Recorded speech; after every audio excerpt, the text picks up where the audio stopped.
Qual é o maior desafio do B2C? Perceber o consumidor. Independentemente sejam perfumes ou sejam perfumes, sapatos, t-shirts, seja lá o que for, é necessário efetivamente entender a psicologia de um consumidor. O que é que são as motivações que fazem com que uma pessoa compre A em detrimento de B.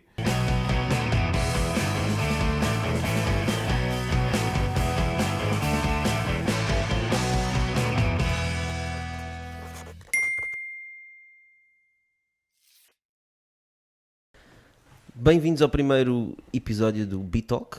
B-Talk, um podcast sobre não comida, mas negócios à portuguesa.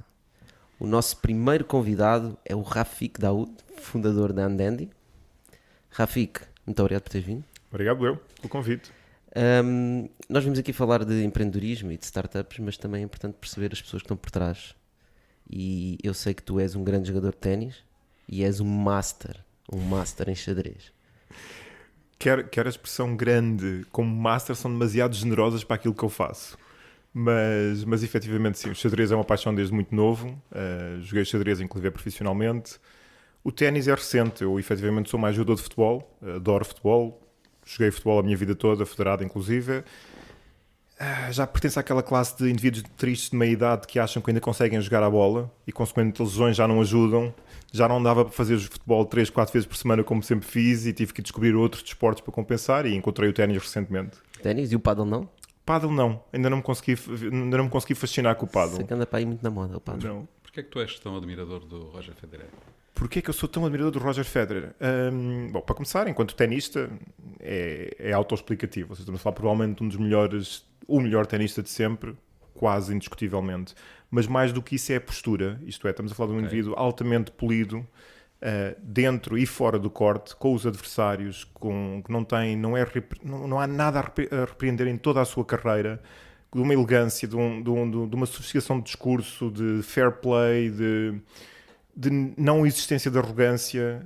Toda a sua vida, inclusive, é pessoal, que é pública. O que mais admiras a humildade? A humildade dele, sim, claramente. O que não seria expectável, não é que não seria expectável, seria desejável até, mas naquele que é claramente um dos melhores jogadores de ténis de sempre, provavelmente um dos melhores atletas de sempre, uma humildade absolutamente levada ao extremo. Isso influencia a tua postura no dia-a-dia, na relação com os outros? Não sei, ou seja, é uma resposta que não seria, é ingrata se ela é feita a mim, teria que ser feita aos outros para que ela seja genuinamente respondida. Não sei que efetivamente a postura da humildade do Federer em particular faz muita ressonância positiva, porque é algo que, sobretudo para alguém com as características dele, com os skills deles, dentro e fora do corte, toda aquela humildade é provavelmente o elemento que mais me fascina na personalidade dele. Tu achas que isso é transportável para o nosso mundo, para o ecossistema em termos de startups? Ou seja, achas que há falta de humildade neste setor? O Edison dizia que sucesso é 99% de transpiração, 1% de inspiração. Na realidade, eu acho que o importante é cada pessoa encontrar a sua fórmula. Por exemplo, também sou um admirador inquestionável do Cristiano Ronaldo, a quem muitas vezes tem acusações de ser talvez arrogante e tudo mais. Eu acho que funciona nele e sou um fã indiscutível do Ronaldo também. Um bocado no ecossistema das startups e do empreendedorismo, efetivamente acho que o mais importante é cada um encontrar a sua fórmula e aquilo que funciona para ele. Mais arrogância, menos arrogância, mais humilde, menos humilde. Em última análise, o que conta é o que as pessoas fazem e o que conseguem ou não fazem. Mas nem é isso que conta. É as pessoas, o que as pessoas fazem não é o que as pessoas são. Aquilo é só o que elas fazem. É uma das suas facetas. E é verdade que quando estamos em ecossistemas que necessitam de exposição pública, às vezes tem que se criar também personas públicas e tudo mais, mas em última análise a gênese da pessoa não é essa. Mas respondendo à questão objetivamente, sim, acho que por vezes o ecossistema peca, e o ecossistema não só o nacional, mas o nacional em particular peca por alguma falta de humildade. E essa humildade também não terá um bocado a ver com a expectativa dos investidores de startups? Sim. Toda a gente está à espera que o próximo startup vai ser o Facebook, né? E portanto quando tu vais fazer o teu pitch tens que dizer, nós somos muito bons, nós vamos fazer isto, e de certa forma essa humildade perde-se no sentido que eles, as startups pensam que se calhar é isso que os investidores querem ouvir, né? Tu também já foste investidor, portanto também já sentes um bocado Certo. isso. Às vezes nós, por exemplo, gostamos mais de ver a parte mesmo real, ser mesmo honesto de quais são as tuas dificuldades, em que é que tu estás a precisar de ajuda, em vez de pareceres grande, não é? E que não precisas de nada e só precisas do dinheiro e a seguir vais fazer uma startup. Então, excelente pergunta, que até do ponto de vista de reflexão, eu próprio passei e passo por esse processo. Ou seja, eu antes da Andandi em particular, já estive ligado a outras empresas, já fui investidor também, nunca com capitais de risco e montantes muito grandes, e agora estou eventualmente ligado com uma startup que potencialmente vai levantar dinheiro, quantias maiores, e poderia ter ambições maiores ou não. E quando começo a falar com alguns investidores, nomeadamente capitais de risco, é verdade que algumas delas estão à espera de o próximo Facebook, ou Next Billion Dollar Idea. Ou seja, eu lembro-me disto, ser interrogado em calls de How do you turn this into a billion dollar idea? Não faço a mínima ideia de uma empresazinha pequena de vão de escada, como é que isto chega a 1 bilhão. Das duas uma, se eu responder ou estou a mentir ou sou tonto, porque se achar que a minha resposta tem algum tipo de validade. Dito isto, se olharmos para o modelo de venture funding puro, e não estou aqui a falar de angel, estou a falar venture à séria, efetivamente eles têm que procurar o próximo Facebook, porque aplicam avaliações, eu gosto de lhe chamar de preço, que não são avaliações, são preço. É o preço que dão à startup no momento em que investem. Aplicam avaliações completamente desmesuradas, que só vão quadrar no seu modelo de negócio se uma em cada 500 daquelas startups for efetivamente o próximo Facebook ou o Next Billion Dollar Idea. Porque senão a coisa não quadra, senão a matemática não quadra. Claro, eles têm LPs, pessoas que metem lá dinheiro, têm um fundo de 40, 50, 100 milhões, eles precisam de uma saída, de uma exit que vá cobrir todas todo o as investimento, outras. todas as outras, porque não vão fazer uma, duas.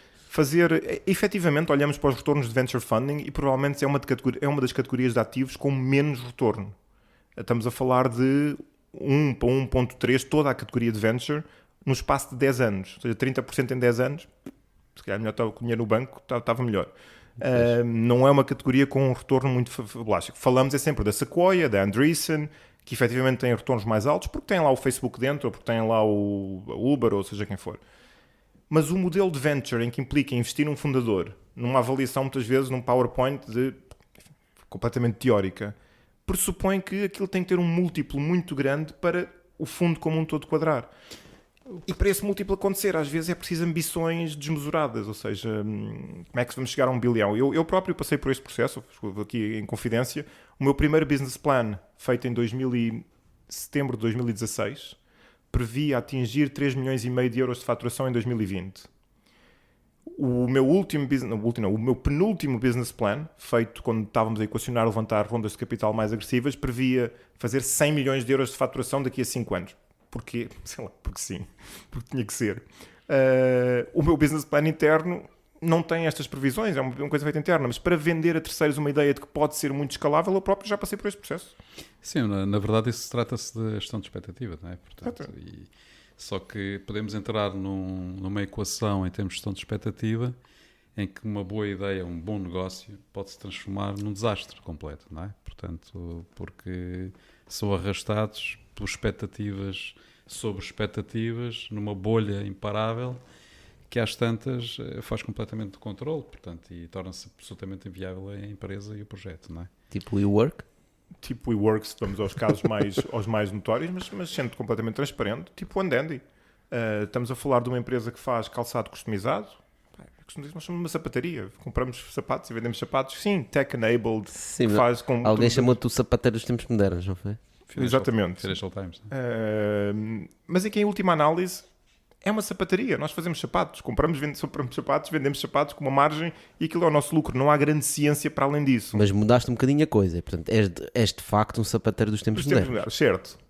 Porque só os tempos modernos é que te permitiram ter um modelo que tu tens hoje em dia. Exatamente. Só os tempos modernos é que permitiram nós que no espaço de 3 anos tínhamos clientes em 140 países, com principais mercados como os Estados Unidos, o Reino Unido e tudo mais, completamente escalável. É verdade que só a tecnologia é que permitiu isto. Mas conta de forma muito breve o que é que faz, efetivamente.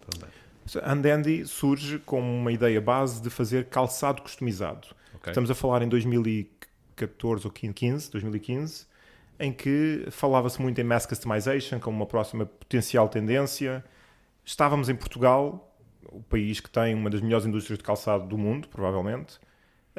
Tínhamos já calçado customizado no domínio do sportswear, da Nike, a fazer a Nike ID, mas ninguém o estava a fazer com calçado clássico, tradicional. O sapato clássico de homem. E achámos, por que não?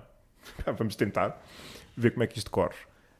E a ideia base é esta, é fazer calçado customizado, que o cliente pode desenhar, escolher as costuras, os atacadores, pôr uma gravação, escolher a pele e receber em casa. Ao mesmo tempo estávamos a falar numa altura em que já se começava a falar há muitos anos, mas em que o e-commerce estava a crescer, porque não fazê-lo na internet? Ou seja, se precisamos de um modelador digital para poder fazer o sapato, o mais normal é que isso seja um site que depois converte num processo de venda e fazê-lo via internet. Ou seja, a premissa base da Undandy é esta. E eu posso dizer que eu já passei aqui por estes últimos 3 anos num processo completamente bipolar, em que às vezes acho que porque é que eu não fico aqui como um negócio tranquilo, bem, estável, que pode crescer organicamente, mas que não quadra com o modelo de VC, por exemplo, em que se eu preciso fazer 100 milhões para aquele quadrar. E próprio oscilo entre isto, ou seja, Portanto, não há... neste momento acreditas que és uma startup ou um negócio? Já estavas à espera desta pergunta. Eu acho que há alguma startup que não seja um negócio. É uma boa pergunta. Eu acho que Infelizmente há. Infelizmente há, mas são modelos teóricos hipotéticos.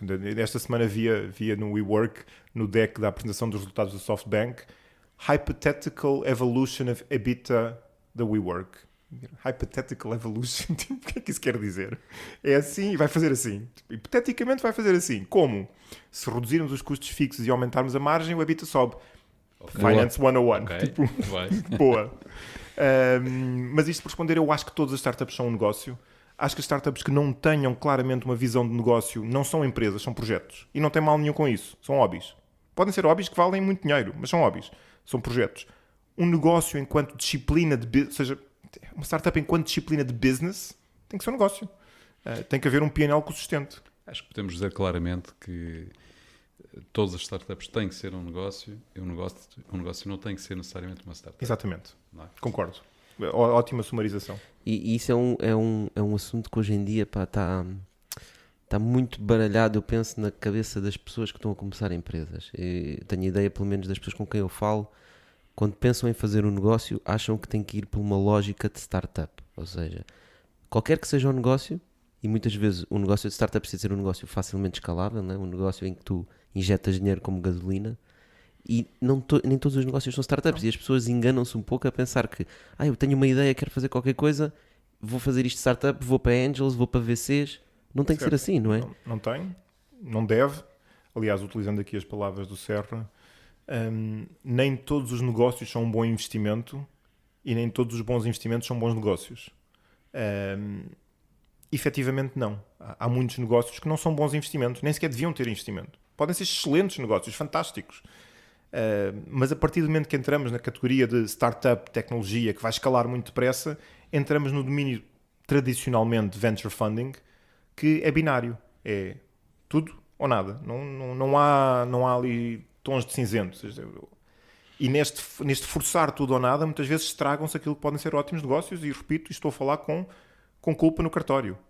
Estou a falar de um negócio, no caso da Undandy, que a tentativa de querer fazer isto, algo que até pode vir a ser, mas que não tinha à data métricas para o ser e que vamos escalar e crescer e fazer, pôs em risco e poderia partir aquilo que seria um excelente negócio. Um ótimo negócio. Podes só especificar um bocadinho mais porquê? Para as pessoas perceberem o que é que tu estás a dizer. Porque eu percebo que estás a falar em termos de investimento de crescimento. Certo. Quando tu te vais investir para crescer, vais aumentar dívidas da empresa. Explica só um bocadinho. É exatamente isso. Ou seja, por exemplo, nós temos um negócio que este ano vai fazer cerca de 6 milhões de euros, que fez o ano passado 4, e no ano anterior 2, e no ano anterior 300 mil. E um negócio com 6 milhões de euros não é muito complicado, com margens saudáveis, ser um negócio rentável. Mas a verdade é que nós ainda não ganhamos um euro. Tivemos este tempo todo, com mais de 10 milhões de euros faturados, já há 50 mil pessoas a utilizar os nossos sapatos por esse mundo fora, e nós vendemos, ou seja, não andamos a oferecer sapatos, e ainda não gerámos um euro de resultado. E não geramos um euro de resultado porquê? Porque estamos a investir constantemente em crescimento, e em crescimentos agressivos, que é o que faz com que esta curva esteja assim. Quando queremos manter esta curva e às vezes o crescimento não tem a mesma eficiência que teve no início, porque é muito diferente escalar de 0 para 1, de 1 para 10 e de 10 para 100, são três processos completamente diferentes de uma empresa. 0 to 1, 1 para 10 e 10 para 100 são racionais totalmente diferentes. Às vezes até as pessoas que estão à frente dos negócios não deviam ser as mesmas. Podem ser, mas não deveriam ser. E nós entramos aqui num processo em que quisemos acreditar, e não estou a dizer que não seja possível. Hoje, com os dados que temos hoje, não será possível nos próximos 12 meses. Vamos fazer a próxima Glossier, vamos fazer a próxima Warby Parker, vamos fazer a próxima Billion Dollar Idea. Então vamos ter que escalar muito depressa, vamos ter que ir para 80 milhões, 70 milhões, 50 milhões, 40 milhões, porque senão não faz sentido. E quando entramos neste ritmo, forçamos investimentos e velocidade que às vezes não são compatíveis com a realidade da empresa. Seriam compatíveis com aquilo que eu gostava que a empresa fosse. Mas aquilo que eu gostava que a empresa fosse e aquilo que a empresa não são necessariamente a mesma coisa. E isto criou uma dissonância que nos pôs numa dinâmica de investimento tolo. Sim, porque no fundo o que tu estás a dizer é, à medida que tu vais crescendo, o teu custo de aquisição, por exemplo, de cliente vai subindo, certo. Tu vais investindo para crescer mais, mas tens que investir mais para crescer aquilo que tu tens que crescer. E depois a matemática não quadra. O crescimento tem que ser exponencial e às tantas, na verdade, estás a perder dinheiro e estás a ir buscar dinheiro a investidores para financiar um crescimento. Para financiar um crescimento artificial e um crescimento de top line em que toda a gente fica viciada como se fosse heroína, porque aquilo fascina. Já fez 10 milhões, fez 15 milhões, fez 20 milhões. Mas depois olhamos para os economics da coisa, será que fez mesmo 20 milhões? Achas que isso é um problema mais específico dos negócios que estão virados para o B2C, para o Business to Consumer? Boa pergunta, nunca tinha pensado nisso assim. É possível que seja, não sei se será específico do B2C ou não. É específico de uma expectativa de todo um ecossistema que está à espera necessariamente de billions, de crescimento agressivo, sem olhar para muitas outras métricas para além do top line. E, efetivamente, um negócio não é constituído por top line. Aliás, estávamos a falar do WeWork. O WeWork é um bom exemplo em que houve aqui um delírio coletivo em que toda a gente chegaram a investir. Delírio global. Delírio global. Que depois, quando se foi feito o que é que isto tem? Nada. Isto estão a pagar para ter top line e para ter umas coisas. Isto é sustentável a longo prazo. E o argumento costuma ser sempre, mas o Facebook foi assim. Mas a Amazon teve 19 anos sem perder. É verdade. O Facebook cresceu assim. A Amazon, é verdade, cresceu assim. A questão é, será que todos os negócios se aplica a este modelo, que é um modelo em que eu cresço tanto que elimino completamente a minha concorrência e depois sim capitalizo? Sim, mas aí ninguém provou que isso é possível. Ainda ninguém provou que isso é possível, exatamente. E não se aplica a todas as categorias. É um modelo que pode ser aplicável a algumas. Será que isto é válido para todas? Se calhar não. Mas eu gostava de voltar um bocadinho atrás, quando tu disseste que em fases diferentes da empresa pode ter uma liderança diferente. Certo. Aliás, tu, uma pessoa que a determinada altura disse que não querias mais desempenhar cargos executivos, não é? Verdade. Eu antes da Andendi, verdade. Eu antes da Andendi tive outras vidas muito ligadas à perfumaria e à cosmética e ao imobiliário fundamentalmente. E há 4 anos atrás, 5 anos atrás, tinha dito que eu não quero mais ter funções executivas. O que é que te fez mudar de ideias? Tinha investido numa empresa de sapatos que fazia calçado customizado e que, infelizmente na altura, não por nada, porque estava difícil. Não estávamos a descobrir qual é que era o modelo para isto funcionar. Tinha dinheiro investido na empresa e uma falácia de, às vezes, raciocínio que é o sunk cost fallacy. O dinheiro já lá está. Não quero perder, eu gosto disto. Já estavas na frigideira. Já estava lá dentro. Eu acho que me apaixonei um bocadinho pela ideia, pelo projeto, já tinha lá dinheiro metido. Não, eu tenho que salvar isto de alguma forma. E decidi voltar a funções executivas, e assim tenho feito nos últimos 3 anos, porque já lá estava dentro. E depois, efetivamente, há efetivamente um fascínio e um vício, se calhar, um gosto por todo o processo. Uma pessoa começa a aprender, começa a descobrir coisas que eu nem sequer sabia o que queriam dizer. Eu, em 2015, a investir numa direct-to-consumer sem saber o que é uma DTC, ou seja, comecei a aprender uma série de coisas no processo, começaram a abrir outros panoramas, outros horizontes, e eu digo assim, isto até é giro, até é interessante, tem os seus desafios, e sinto os desafios todos os dias. Mas tu vens de uma experiência diferente, não é? Portanto, aliás, tu entras no mundo das startups como investidor, certo, e acabas por ser um founder, não é? Mas antes disso tiveste uma vida profissional muito intensa, tiveste um negócio de perfumaria e no imobiliário, mas eu gostava mais que falasses um bocadinho mais sobre essa tua experiência em termos de perfumaria, porque de alguma forma ele foi essencial para aquilo que Absolutamente. tu fazes hoje, não é? Absolutamente. Eu costumo dizer que tudo o pouco, ou que sei alguma coisa de business, aprendi até aos 15 anos. Não foi depois. E depois estudei economia e fiz MBAs e DBAs e aquelas coisas todas. Efetivamente, eu venho de uma família comerciante, que tinha, aliás, como grande parte da comunidade indiana em Lisboa, que veio de Moçambique, foi o caso dos meus pais, em 74. Acabava por ser uma pequena família de comerciantes, em vários setores. A minha família em particular estava no setor da perfumaria. Abriram uma loja na Praça da Figueira, que ainda existe no dia de hoje, ao data de hoje. Já não é da família, mas ainda existe. E Já fizeram um exit? já foi feito o exit já há muito tempo. Já fizemos o exit. Em tempos certos, mas já fizemos o exit. Em que era um pequeno negócio, em que o meu pai trabalhava a fazer as encomendas e a gestão da loja e a minha mãe trabalhava no balcão. A vender aos clientes, e eu era miúdo, tinha 7, 8 anos, e aí fazia o que, olha, faz qualquer coisa, pega nas caixas, vai para a caixa, vai atender aos clientes. Esta uma loja tornaram-se 2, as 2 tornaram-se 3, as 3 tornaram-se 4, as 4 tornaram-se 5, as 5 tornaram-se 7 e por aí fora. E eu cresço numa scale-up, pronto, usando aqui, ou seja, eu cresço dos 7 anos até aos 20 no que é uma clássica scale-up. Bootstrapped. Exatamente, completamente bootstrapped, scale-up, sem dinheiro, sem investimento, sem nada, nem sequer havia investimentos na altura. E também quem é que iria investir numa perfumaria, não é? E quem queria investir numa perfumaria, exatamente. Não é uma startup. Não é uma startup, era uma perfumaria. E que se tornou um excelente negócio. E efetivamente foi adquirido, foi um exit claro, foi adquirido por uma multinacional enorme, já comigo à frente da empresa, já tinha acabado a formação académica, já estava efetivamente eu à frente da empresa.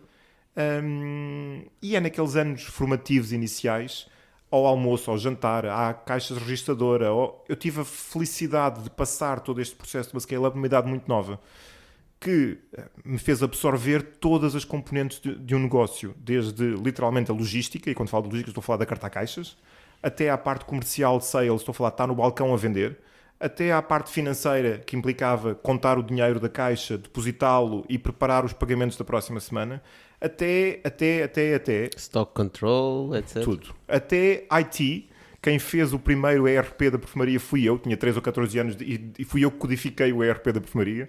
E o CRM na altura não havia CRM, não havia Salesforce. Ou seja, havia Microsoft DOS e isto deve dar para fazer uma base de dados com os clientes. E eu na altura gostava de computadores e aí fui eu que codifiquei aquilo tudo na altura. Ou seja, até a parte da IT consegui fazê-la.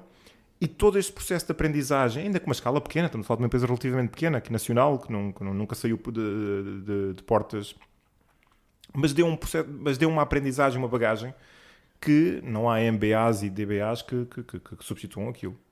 Ainda hoje, podemos estar a falar de grandes scale-ups, eu já estive à frente de multinacionais a nível de corporate, com bis de faturação, e toda a aprendizagem que eu tinha vinha lá de trás, não vinha do que se passou à frente. E hoje o que é que tu achas que é mais chave de tudo aquilo que tu aprendeste para o teu dia-a-dia?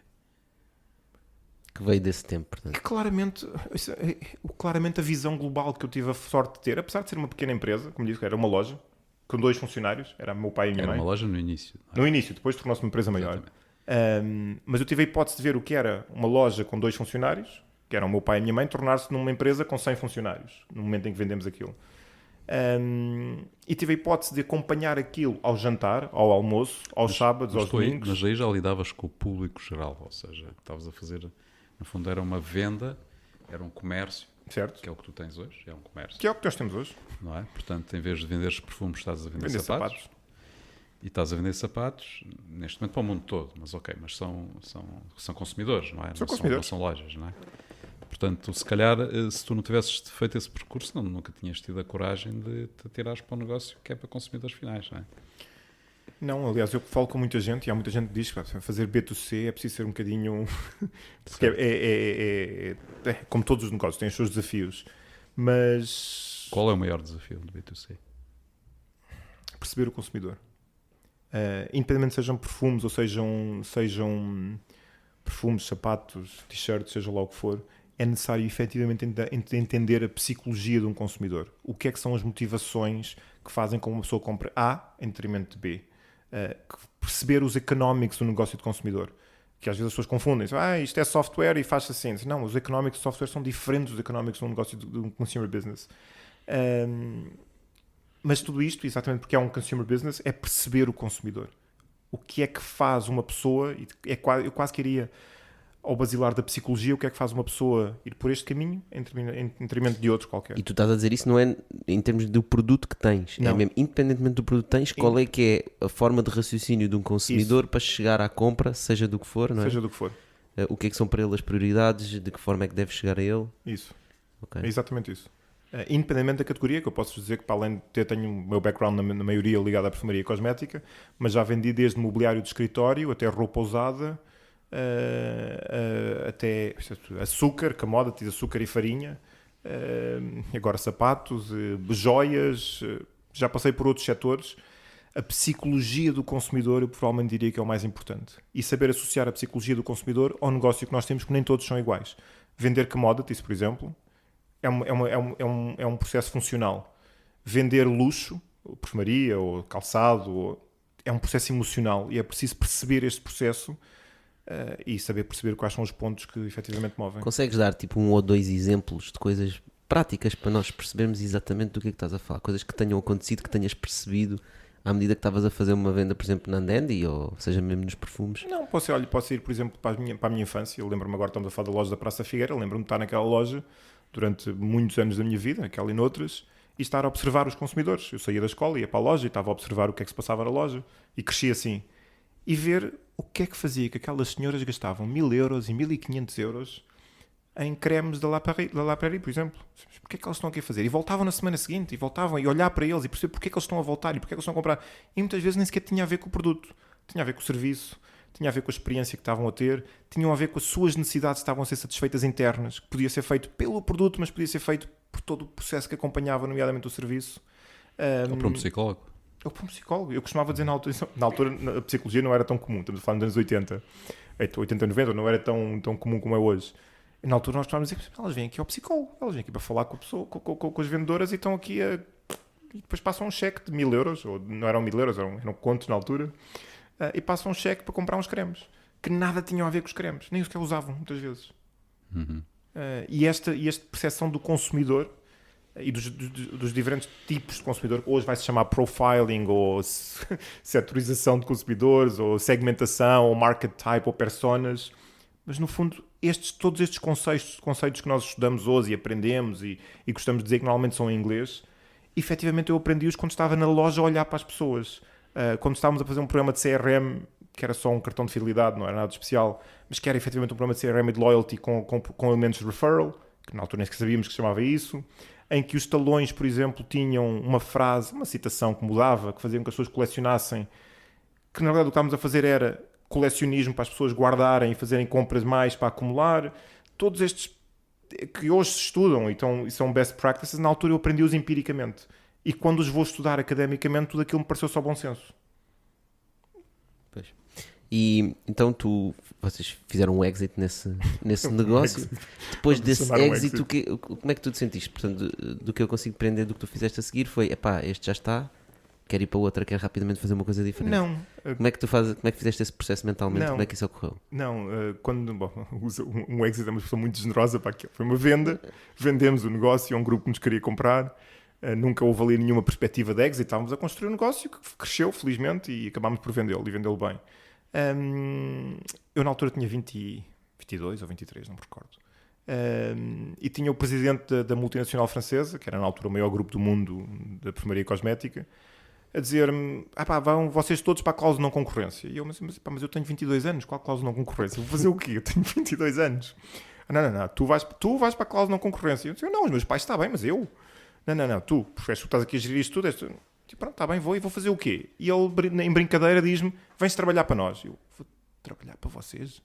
Porquê?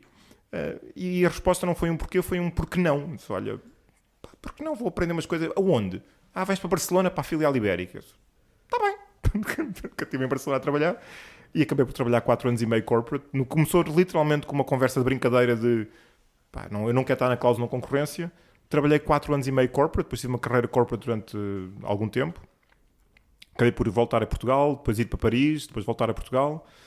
E aos 26, se não estou em euro, aos 27, não me recordo, 26, 27, achei que não queria efetivamente ter mais carreiras corporate, não me estava no meu ADN, e decidi sair para ir abrir a minha lojinha outra vez. E voltei para Portugal para abrir uma lojinha. O que é que não gostaste no corporate?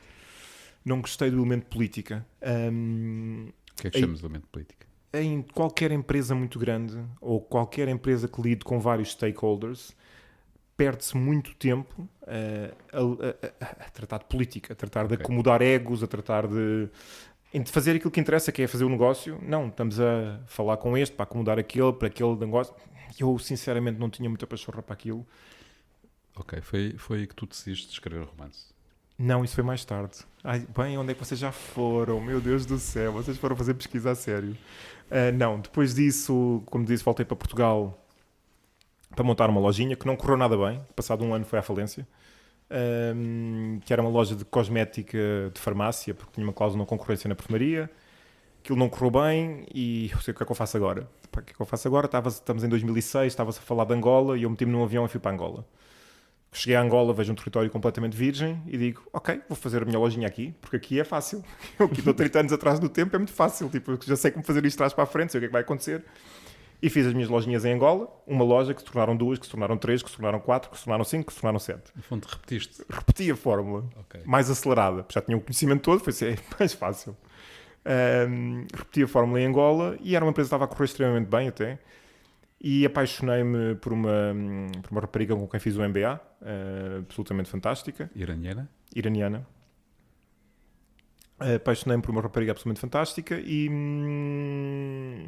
infelizmente caso clássico de boy loves girl, girl doesn't love boy back, pronto. No processo entrei num processo assim um bocado depressivo e achei que a única coisa que interessava na minha vida era ela. Larguei tudo, larguei a empresa que estava a correr extremamente bem, posso dizer que a empresa estava a faturar $30 milhões ao quarto ano. Larguei tudo, fui para Londres à espera que ela me religasse ou me respondesse um café ou qualquer coisa. Aquilo não estava a correr muito bem, passado um ano das tentativas tradicionais, a coisa, isto não vai lá. Decidi que tinha que fazer uma última tentativa, fosse ela qual fosse, e decidi escrever um romance, que na realidade era uma carta para ela, não era mais do que isso. Era um romance escrito para ela.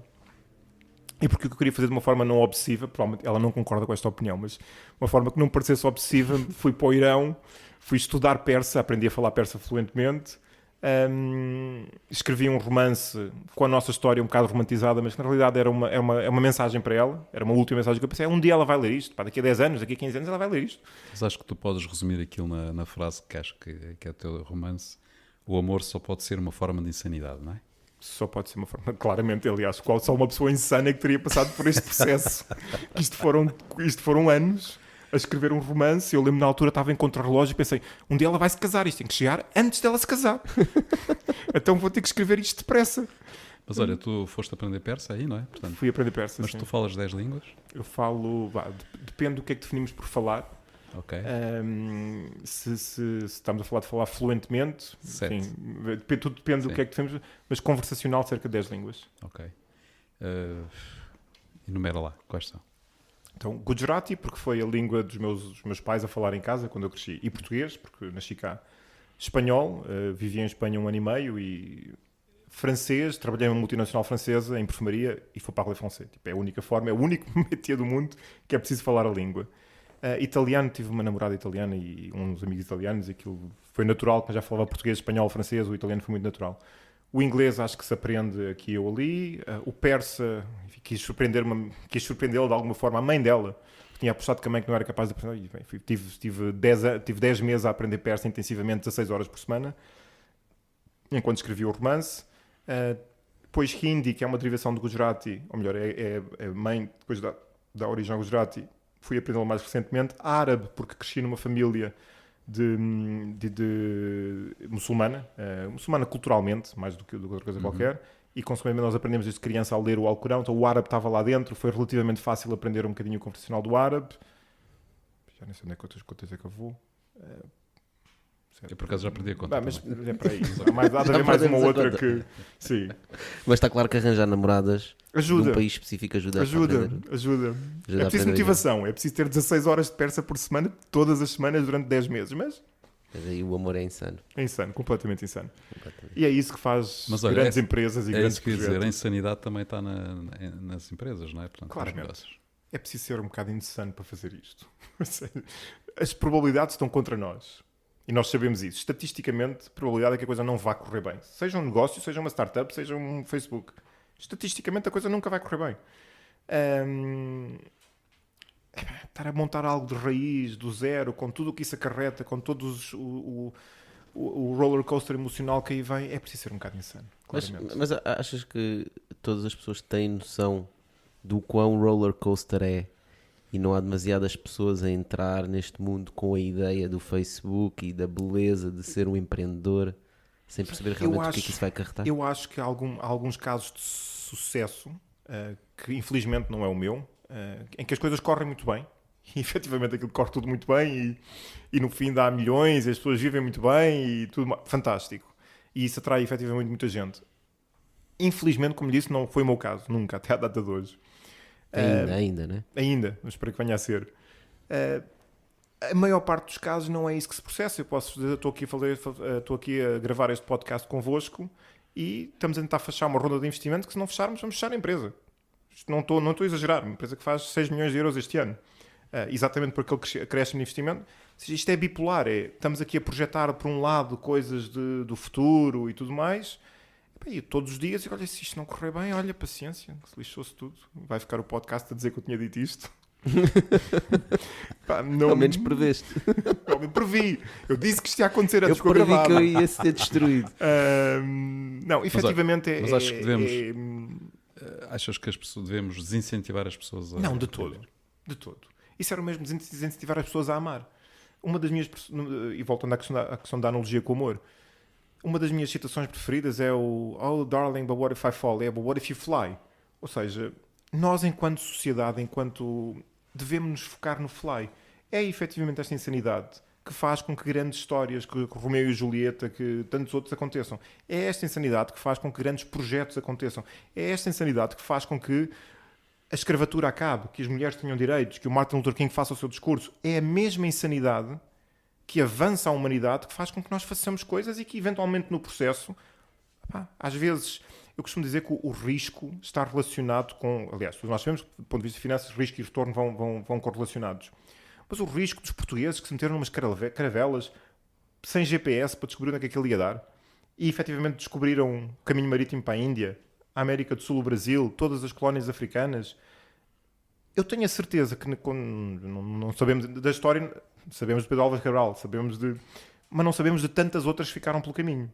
Certo. Mas efetivamente é porque eles se foram e se meteram naquelas caravelas que alguém descobriu o caminho marítimo para o Brasil ou para a Índia. E, efetivamente é a mesma insanidade que faz com que nós devemos, enquanto sociedade, coletivamente, continuar a tentar. E se falharmos, tentamos outra vez. E se falharmos, tentamos outra vez. É preciso termos um bocado de consciência e não entrar em processos de autoilusão. Esse sim eu acho que é algo que acontece muito. Era muito fácil eu estar aqui a dizer, autoilusão. Não, vamos fazer isto, vamos ver 100 milhões. Não sei se vamos. Estou a tentar. E se conseguir, fantástico. Se não conseguir, não é nada agradável, mas faz parte do processo. Falhar faz parte do processo. Eu acabei de dizer que a minha primeira empresa, depois de ter tido uma empresa muito bem sucedida dos meus pais, ter feito 4 anos e meio corporate, em que era o Wonder Kid, tipo, aos 25 anos estava no board, a primeira empresa que eu faço falhou passado 1 ano. Não faturámos nada. Investimos 1,5 milhão de euros naquilo. Não faturámos nada, faturámos qualquer coisa, mas era o equivalente a nada. Não deu, zero. Por acaso tive sorte, e não é nenhum tipo de mérito, nem é nenhuma falsa modéstia. Tive sorte porque Angola estava-se a falar na altura e meti-me num avião e fui para Angola. E porque na Angola era fácil. Naqueles anos era fácil. Era a mesma coisa que estar a fazer a internet em 1990, sabendo o que ia acontecer em 2010. É relativamente fácil fazer isto. Agora estou num processo de calçada em que tem imensas dificuldades. Acho que esse tema do falhar é interessante. Porque dividem-se um bocado aqui as opiniões, não é? Portanto, há quem defenda, e muito está um bocado em voga e na moda, de que falhar faz parte do processo e é importante falhar e falhar o mais cedo possível, não é? Sem dúvida. Mas também, obviamente, se a gente conseguir aprender com os erros dos outros, ainda melhor, e não falhar nesses e falhar noutros, não é? e talvez se fale demasiado pouco sobre o falhanço. Sim. Acho que há mais, embora se diga que é muito importante, dá-se muito mais tempo de antena e importância ao sucesso do que propriamente ao falhanço. Que são 1% dos casos. Que são 1% dos casos, exatamente. Portanto, isto tem a ver com o quê? Faz parte da autoilusão que estavas a... Eu acho que o ser humano, por natureza, gosta de histórias de sucesso. Isto é, nós vemos telenovelas porque vemos pessoas bonitas. Nós gostamos de ver a vida romanceada. Gostamos de ver porque nos identificamos, porque queremos sonhar. Gostamos de ver os casos, que os há também, fantásticos, do Facebook ou da Google, ou aqui num ecossistema nacional, de uma Farfetch ou de uma Feedzai. Mas também se pode falhar de forma bonita, não é? Também assim, se pode falhar de uma forma... Para falhar? Um estrondo lindo. Às vezes, sim, se é para falhar, olha, go out with a bang. Mas custa, não é algo que ninguém gosta, como é natural. Mas olha, fala nesse falhanço que tu aí referiste, dessa empresa que não faturou. Certo. O que é que correu mal? O que é que correu mal? Para já, o que é que era? O que é que era? Muito simples. Na altura eu conhecia muito bem o mercado de perfumaria cosmética e de retalho, e como tinha uma cláusula de concorrência ainda em vigor, que efetivamente eu tinha assinado, era por 8 anos, estava bem no 4º ou no 5º, já não me recordo, achei que havia um espaço na cosmética de farmácia, que é um mercado relativamente adjacente. Estávamos a falar de um período em que as pessoas estavam... O wellness estava mais... Ainda não havia as para farmácias? Não, eram as para farmácias. Já eram as para farmácias. Okay. Na altura não haviam efetivamente as para farmácias, e o que aconteceu foi isto. Eu até, agora dizer para trás é muito fácil, estava no mercado certo e decidi, vai haver espaço para as parafarmácias. Vou fazer parafarmácias. E uma das primeiras parafarmácias do país fui eu que a fiz. Depois de ter aberto 3 pontos de venda, tinha 3 e tinha um projeto porque era ambicioso e porque era megalómano, não queria ter 3 pontos de venda, não podia fazer como meus pais, fazer uma e depois fazer 2. Não, vou fazer 3 para fazer 25. Pronto, aí fomos nós. Okay. Projeto para ter 25. Projeto para ter 25, aprovado Best Corporate Finance na altura, tudo preparado, bora lá. Acordos com a Sonai para abrir nas Sonais, nos shoppings da Sonai e por aí fora. 3 meses depois, ou 4 meses depois, não me recordo, logo no início, nós temos aberto a primeira loja, o José Sócrates tomou posse. Eu lembro-me perfeitamente que o primeiro discurso de tomada de posse do José Sócrates é para acabar com o lobby das farmácias. E ele liberaliza os medicamentos não cheios de receita médica nesse discurso de tomada de posse. Eu lembro-me de estar a ver esse discurso e acertei em cheio. Então, mas isto é o que eu estou a fazer. Vou abrir para farmácias por todo lado. Eu estou aqui, estou posicionado. Bora lá. Acertei em cheio. E tinha razão. Porque eu, na altura, que lembro perfeitamente que havia cerca de 80 pontos de venda no país que se classificavam como para farmácias neste ano, dos quais nós tínhamos 13 e íamos ter muitas mais. E passados um ano havia 600, por isso eu estava no mercado certo. A única coisa que eu não estava a contemplar é que este discurso, esta alteração de legislação, no fundo, fez com que a Sonai abrisse o que são as Wells, fez com que o Carrefour abrisse, fez com que todos abrissem. E todos os sítios onde eu tinha previsto abrir, que eram nos shoppings, que na altura estamos falando de anos 90, não, 2000, onde as catedrais de consumo eram efetivamente os shoppings, todos eles, Rafico, tu és um tipo muito porreiro, mas o patrão decidiu fazer ele próprio aqui isto, por isso não há espaço para ti. Ou seja, o meu projeto todo de megalómano de 25 lojas, se não tiver o sítio onde abrir as lojas, não serve para nada. E foi o que aconteceu. Abriram o Wells e por aí fora. O negócio até era certo, o negócio fazia sentido, só que houve ali uma questão de timing que não quadrou. Mas tinhas razão. Devia ter sido rápido, não é? Devia ter sido ainda mais rápido, sim. Devia ter, por exemplo, neste caso, sim. Efetivamente, neste caso, se tivesse sido ainda mais rápido e se tivesse... Ocupavas o espaço. Ocupava o espaço e a Wells comprava. Correto. Uhum. Mas a questão é que estamos a olhar para trás.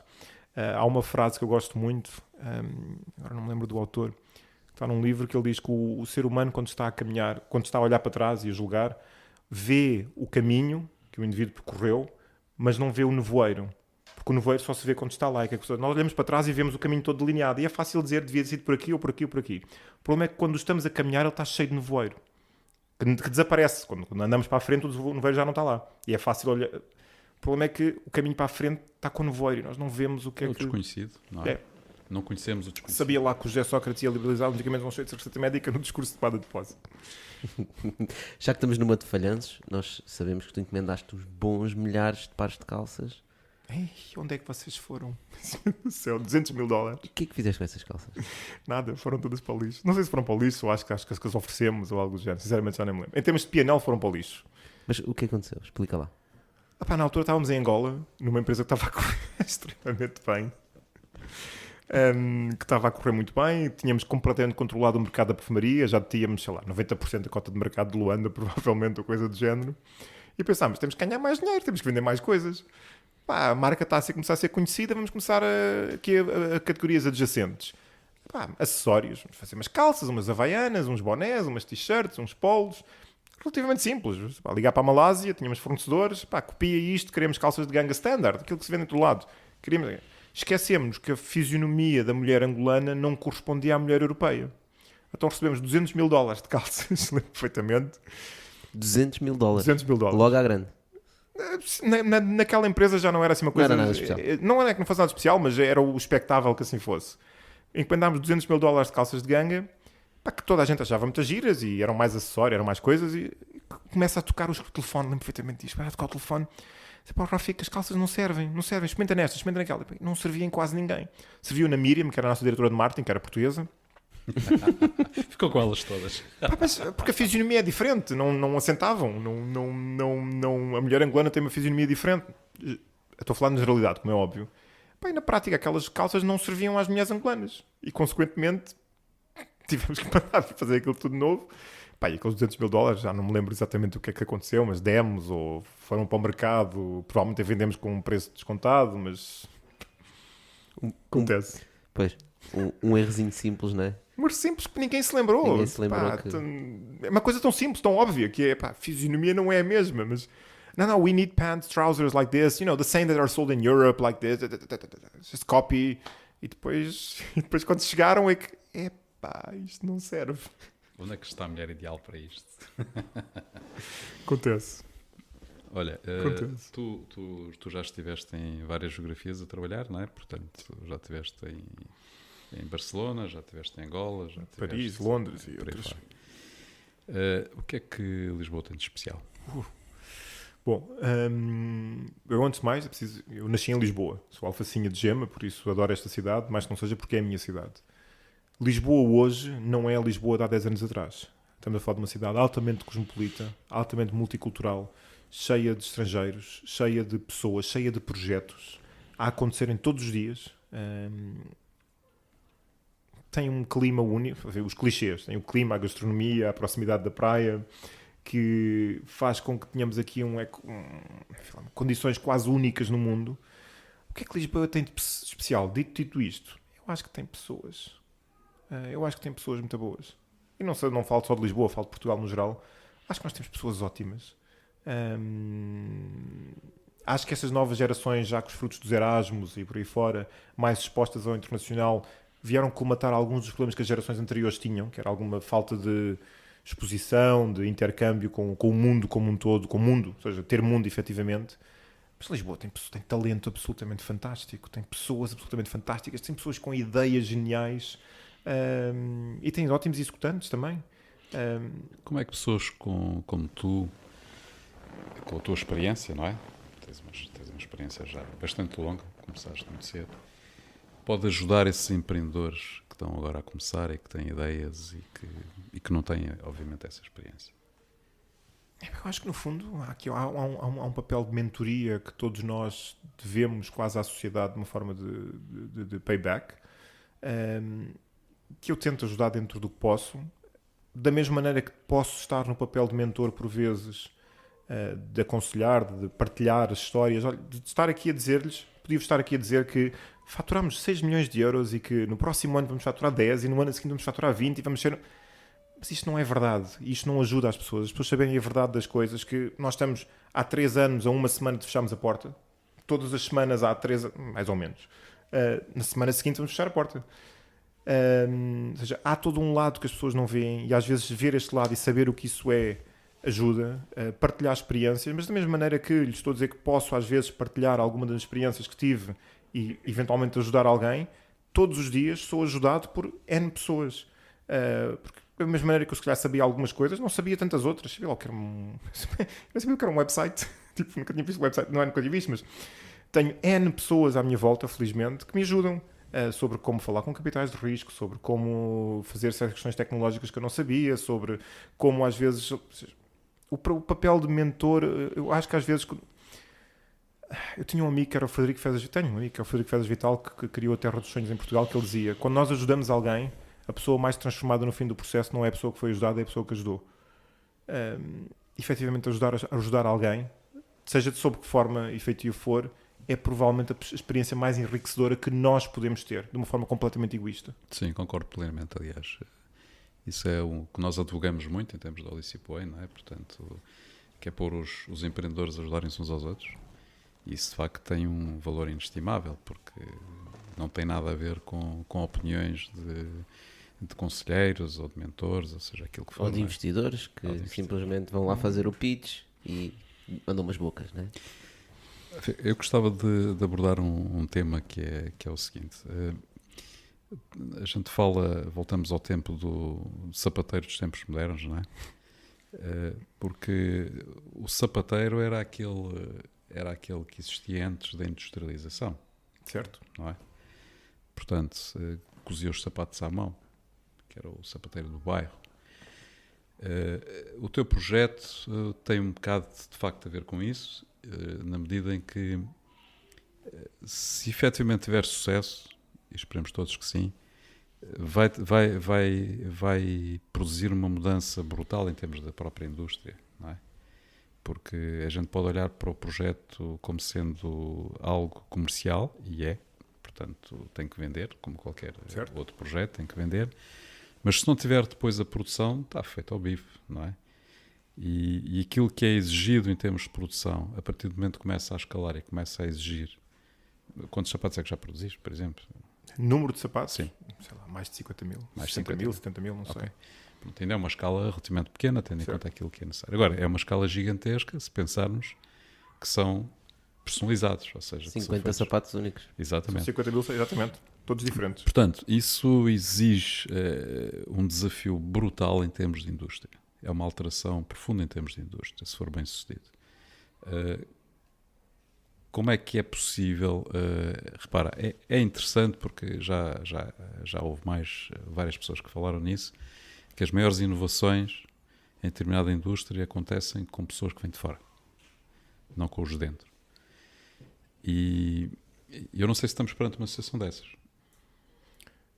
Também não. Ou seja, Okay. espero que sim. O que é necessário para que isso aconteça? Efetivamente, nós já provámos uma coisa que é, lá está, nós dizia 50 mil ou 60 mil pares de sapatos, todos diferentes, feitos um a um, feitos sem excesso, feitos sem inventário, feitos sem desperdício, feitos de um ponto de vista de negócio, sem descontos e margem, ou seja, que é o que acontece aos excessos. O modelo da moda, a segunda indústria mais poluente do mundo, é moda. A seguir a oil and gas, a segunda indústria mais poluente, nós falamos constantemente de sustentabilidade, é moda. Das vacas. É verdade, exatamente, é isso mesmo. E porquê? Porque produz com ciclos que não quadram com os ciclos do consumidor.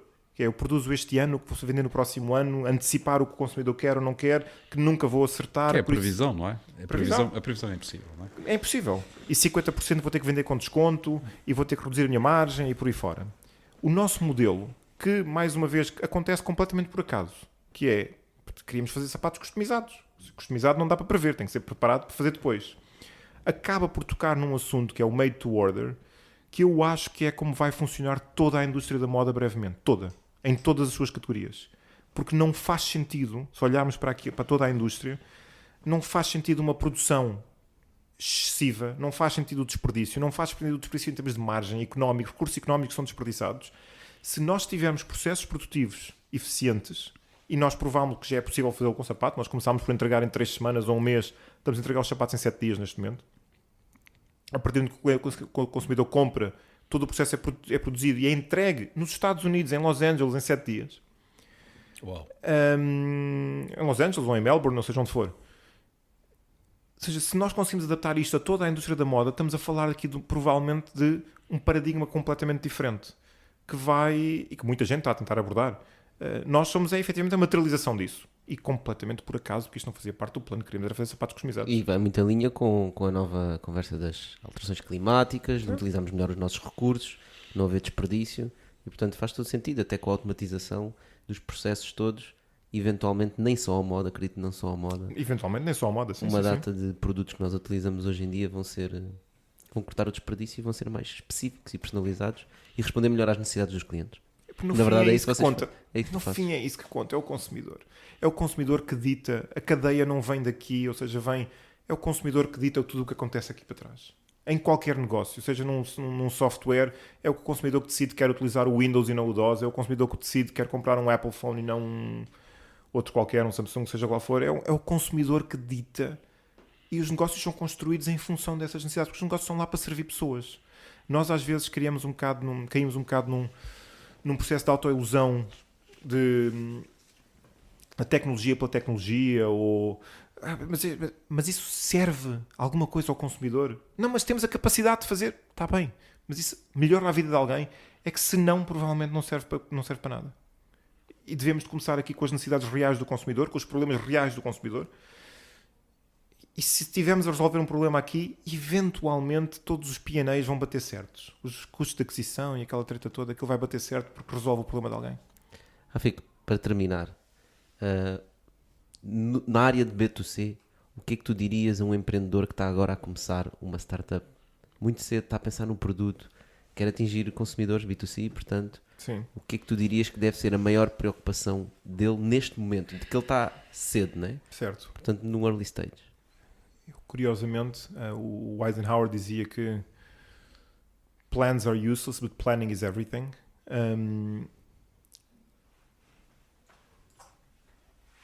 E há um outro saying muito Silicon Valley que costuma dizer que first time founders are obsessed with product, second time founders are obsessed with distribution. Normalmente, muito early stage, nós estamos enamorados da nossa própria ideia. Estamos enamorados da nossa... fazer calçado customizado, que bonito que isto é. E fico tão focado no calçado customizado e não saio dali. Efetivamente é preciso perceber todas as etapas do negócio, porque é isso que estamos a falar aqui. Eventualmente, mais cedo ou mais tarde, seja startup ou não, vai ter que se tornar um negócio, senão vai fechar. É preciso perceber tudo o resto. E por muito enamorados, em B2C em particular, que nós estejamos enamorados do produto, por muito fantástico seja o produto, o verdadeiro desafio não está no produto, está na distribuição. Isto já era assim nos anos 90, no retalho, na perfumaria. Quantas pessoas eu não tive a oportunidade de conhecer com produtos magníficos, com fragrâncias inspiradas aqui e ali. Mas como é que tu vais vender isso? Não, porque o produto é fantástico. Tens 15 milhões de dólares para meter em marketing? Não, tu não vais vender isso. Porque eu tive a oportunidade de ser diretor de compras de uma das maiores cadeias do mundo na altura, e esta era a minha pergunta de pitch, que era: quanto é que é o budget de marketing? E se não fosse 15 milhões de dólares, eles nem sequer entravam. Por muito fantástico que o produto fosse. Nem sequer chegavam às prateleiras. Nem sequer os ouvias, né? Eu nem sequer os ouvia. A internet não é diferente. Os 15 milhões de dólares são os mesmos. São gastos de formas diferentes, mas o custo de captivar a atenção das pessoas, ou temos efetivamente um produto tão disruptivo, estou a falar de uma coisa que mude radicalmente a vida das pessoas. Não há muitos. E o calçado customizado claramente não é uma delas. Ou estamos a falar de um produto excepcionalmente disruptivo, ou então capturar a atenção das pessoas vai ser muito difícil. Implica branding, implica storytelling, implica financials, implica cash. E muito, seja em Facebook, ou seja em televisão, ou seja onde for, é difícil captar a atenção das pessoas, e é preciso perceber toda a cadeia e não ficar enamorado do produto só pelo produto. Excelente, Rafico. Olha, muito obrigado por esses conselhos, serão excelentes. Nós temos aqui um último desafio para ti. Ok. Como isto é um programa de B-Talks, nós temos aqui uma frigideira. Estou com medo.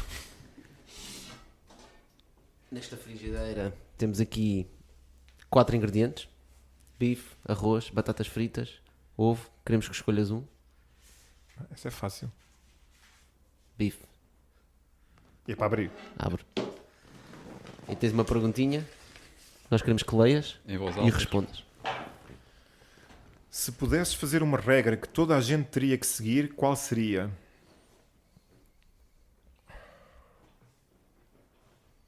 Trabalhar em si próprios. Enquanto para bem da sociedade, e estou a interpretar a pergunta assim, não sei se... uma regra que beneficiasse a sociedade como todos, se todos nós trabalharmos em nós próprios e percebermos que não é uma competição com o do lado, mas sim connosco próprios. Isto não é uma corrida com ninguém. Corrida somos só nós. É só sermos melhores hoje do que éramos ontem. E assim conseguimos não ser melhor do que A, B ou C ou D. Se o outro faturou 20, eu tenho que fazer 50. Não. Se eu faturei 20, amanhã quero faturar 21. Pronto. E se seguir só esta regra de trabalhar em mim próprio e tentar ser melhor hoje do que fui ontem e melhor amanhã do que sou hoje, ainda que marginalmente, se todos coletivamente seguirmos esta regra, vamos ter uma sociedade absolutamente fantástica. Excelente. Obrigado, Rafik. Obrigado por teres vindo. Muito obrigado eu pelo convite. A todos que estão a ouvir, muito obrigado por ouvirem mais um episódio. Já sabem, estamos nas redes sociais, todos os podcasts, plataformas de podcast. Rafik também, temos a certeza que vais ouvir esta conversa e as próximas. Com certeza. E esperamos por vocês no próximo episódio. Muito obrigado. Obrigado.